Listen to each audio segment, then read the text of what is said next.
今天啊，节目之前先跟大家说一声，我们今天讲的这个话题啊，也包括我们节目中间用到的一些画面，可能有些人看到之后会有些不适。如果您要是心理承受能力没那么强啊，我建议今天的节目您就不要打开了。没办法，这个国家每天都在发生悲剧，我们每天都不得不面对这些悲剧。我们做新闻的人没有权利啊去回避它。如果我们面对这些悲剧啊，我们熟视无睹、麻木不仁，我们可能良心上更过不去，对这个社会也更不负责任。所以对于我们来说没有选择，但您可以选择。如果您要是愿意，我就跟你一起来复盘一起悲剧。如果您要是觉得自己心里承受不住这些苦难，您就把今天的节目关掉，就当我没有讲。今天所讲述的这场新闻呢，发生在11月4号，呼和浩特市。要说呼市啊，我前几天刚讲过，大学生被转运在车里面，结果呢不让下火车，就在车里头待着。一个现代版的卡桑德拉大桥。没想到啊，事隔几天，我们又重新讲回到了呼和浩特。要说呼市啊，我大学毕业之后，在这个城市里工作了2-3年，我对这个城市比较熟悉，也有感情。但没想到啊，几十年之后，我坐在域外，以这种方式不停地跟这个城市重逢。话说啊，11月4号这天晚上，在呼市新城区的一个小区里面，有一个人从楼上跳了下来。他女儿知道之后，连忙跑到楼下，想要看个究竟，结果啊，他出不去。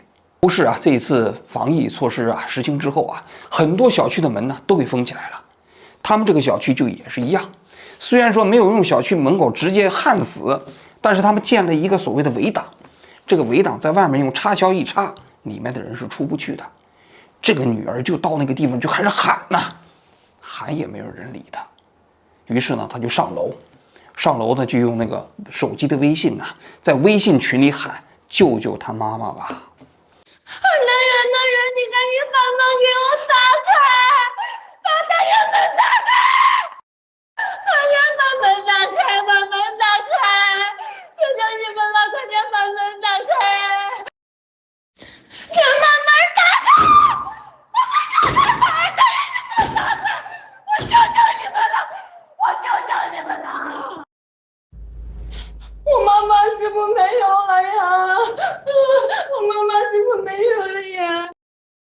求求你们给打个电话帮我出户去，我求求你们了，我求求你们了。这小区里啊的居民很多人都看到了这一幕，就是当时跳楼跳下去，有人在打110，有人在打120，也有人在微信群里跟这个女儿一起在哀求这个物业啊，救救这个母亲吧！赶紧弄弄这个孩子，可怜。那物业的人那是胡来的吧？那物业的不想说你妈逼天物业人，主要是先救人，主要有人看看那个孩子哭的可怜。不是，咱们先让警察说了，回去吧，别拍了。真的求求你们了，物业！哎呀，我们这些业主求求你们了，你们救救孩子行？哎呀，能不能帮帮这个孩子？这个孩10分钟之后，物业才赶过来把这个门打开，这个女儿啊才赶到了她母亲的身边。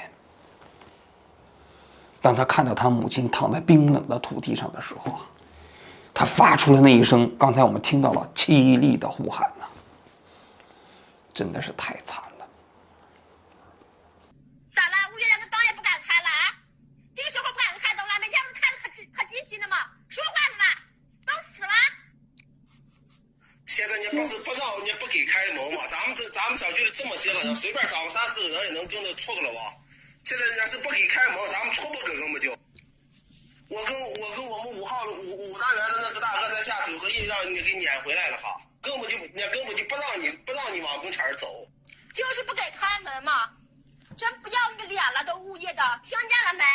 咋来不在小区，不在这物业群里面了，是不是？把灯打开。能不能给其他没有阳性的单元开门？求求你们了，你们把门开开，让他们出去陪陪这个孩子。给我们溜达。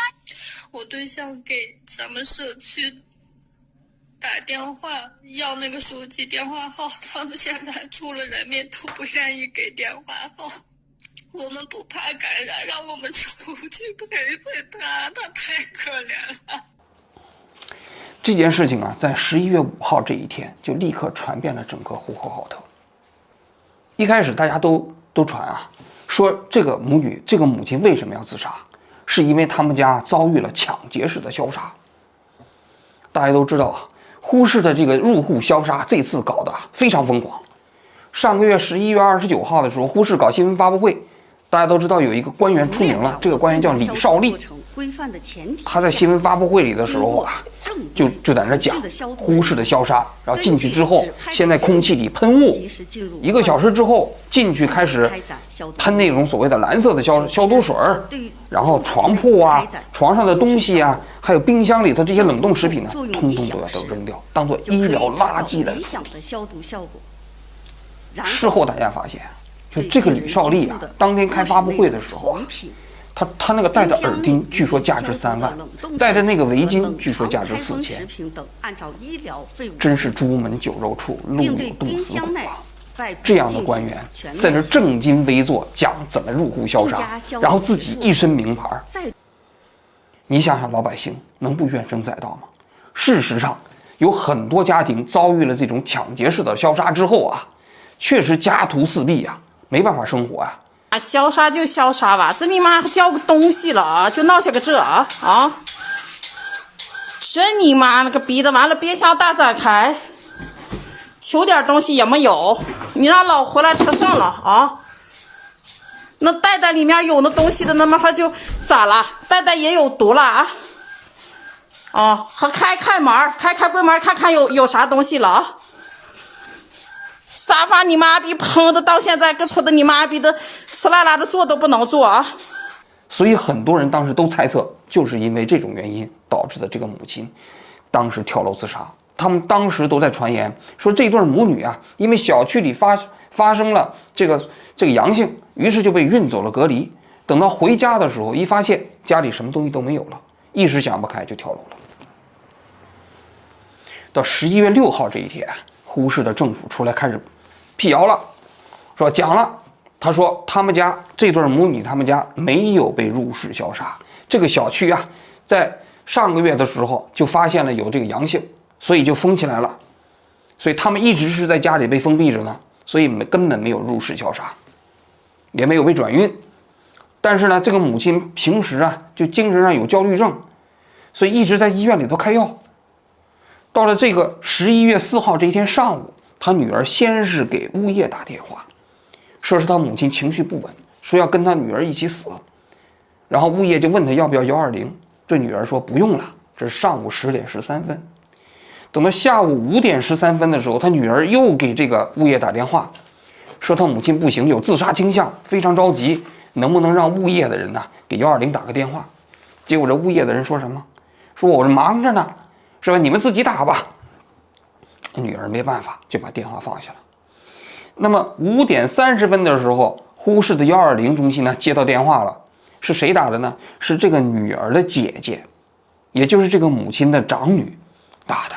这个她这姐姐啊住在海南，估计是当时她这个女儿啊，就是这个他们家的次女，就给她姐姐打电话，让她姐姐啊给这个呼市的120打电话。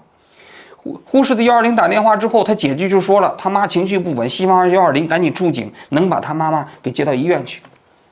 120的接线员一评估，说这不属于危重患者，不出警，不出车，说要跟那个他的小女儿和他妈联系。结果他长女一听就有点急了，说怕刺激他们，就没同意。但总而言之吧，这120是没出车。但是这个时候，他们家的小女儿还以为他姐姐打完了120啊，这个救护车马上就来了，所以他在5点30几分钟的时候就给物业打电话，说我们已经打了120很快就来了，你们到门口去迎一下吧。这物业当时也到了门口去迎去了，但是他们也没有跟社区报备。结果就在这个时候6点02分的时候，他母亲就从楼上跳了下去，坠楼了，悲剧发生了。那个报告里面就讲了，说你看他6点10分报警，我们6点15就赶到现场了，处理很及时啊，是不是？你看这母亲平时就有精神焦虑症，所以也不是我们消杀导致的，真是这样吗？好像这件事情政府一点责任都没有。要我说，他们就是混蛋呐。这里头有几点，我在这里要说啊。首先，昨天大家都知道，卫生部召开新闻发布会，反对地方防疫政策层层加码，坚决禁止所谓的封门、焊门这种举动。但是在这个小区里，就在这女儿的小区里，它不就是门被封住了吗？虽然它没有焊起来，但是呢，你搞了一个围挡，围挡外面搞了一个插销，人还出不去吗？这不是一回事吗？至于锁没锁，这个东西其实不重要。你在外面把那个叉子插死了，里头人出不去了，那跟锁上没锁上有什么区别啊？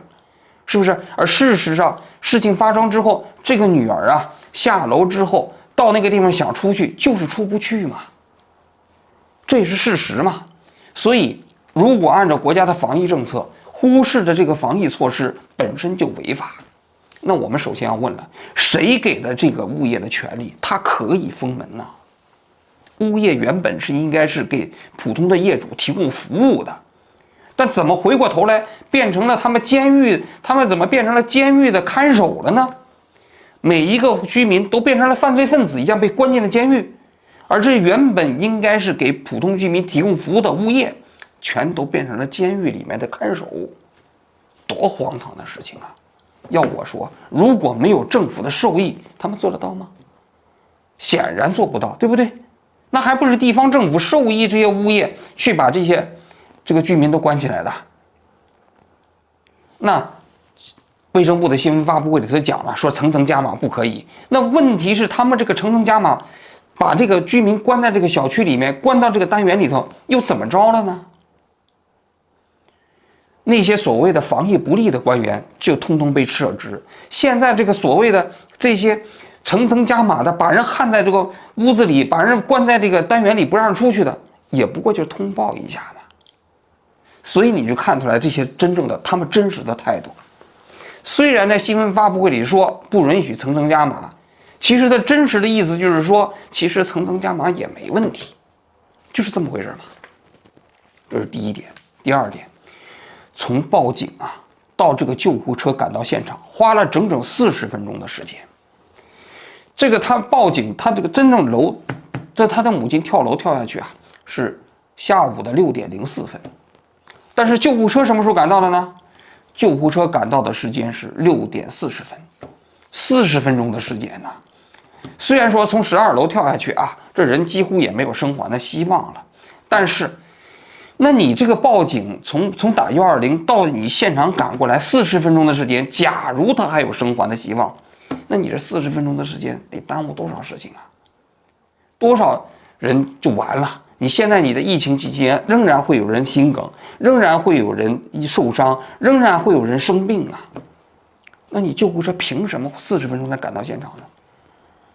而且他们到现场的时候，物业还有意把所有的灯都关了。为什么？因为怕小区里面的这些居民呢，去拍摄他们，把他们这一个丑陋的一幕拍下来。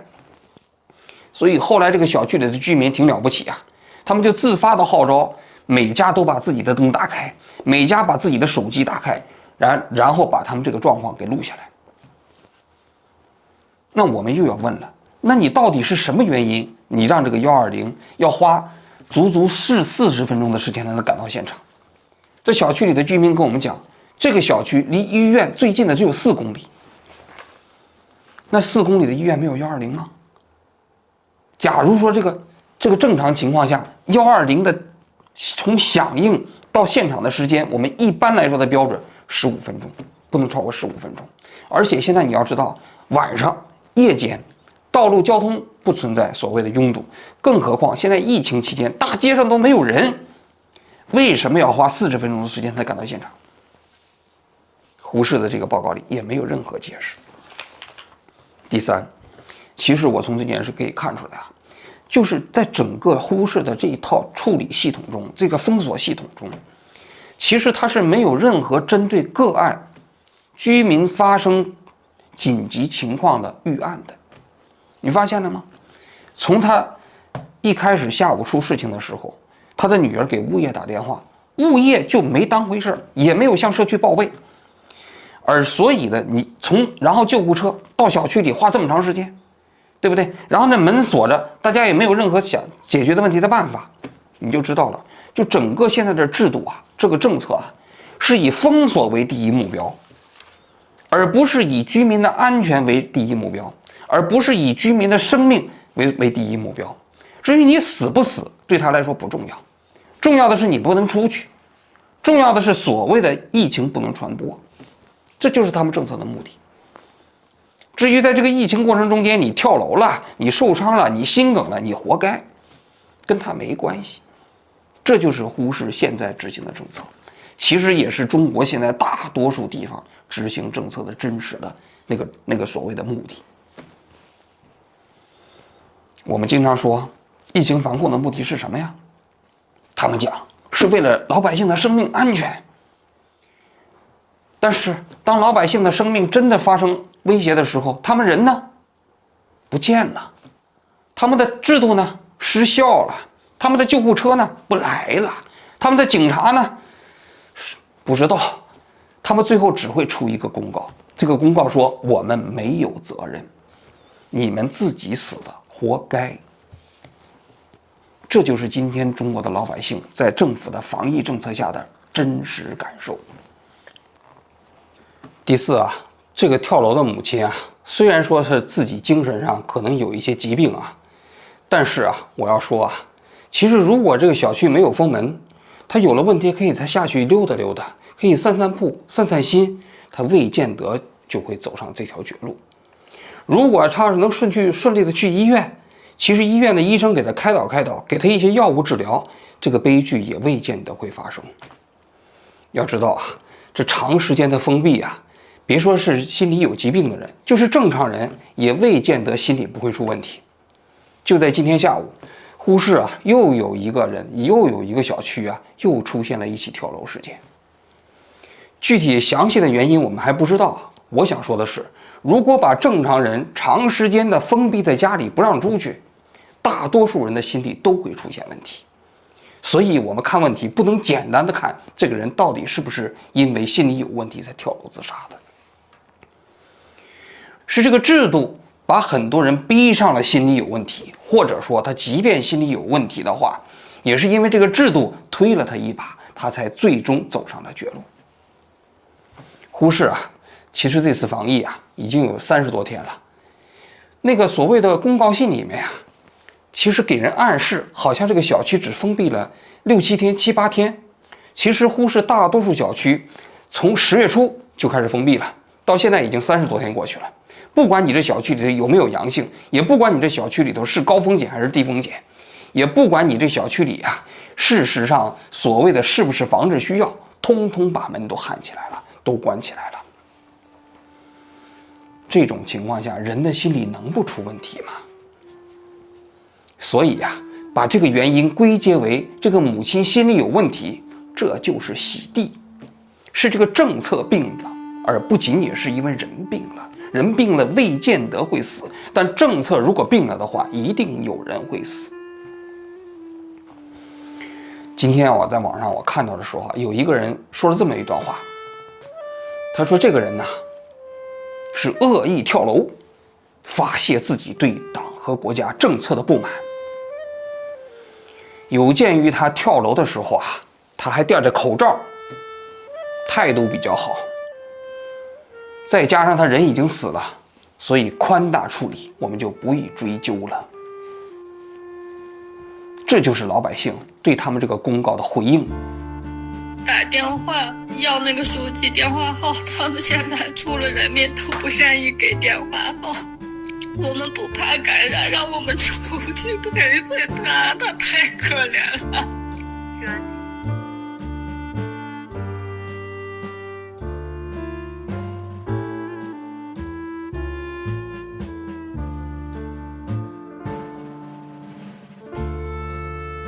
经过正规培训的消毒人员，根据指派的任务，及时进入患者住所开展消毒工作。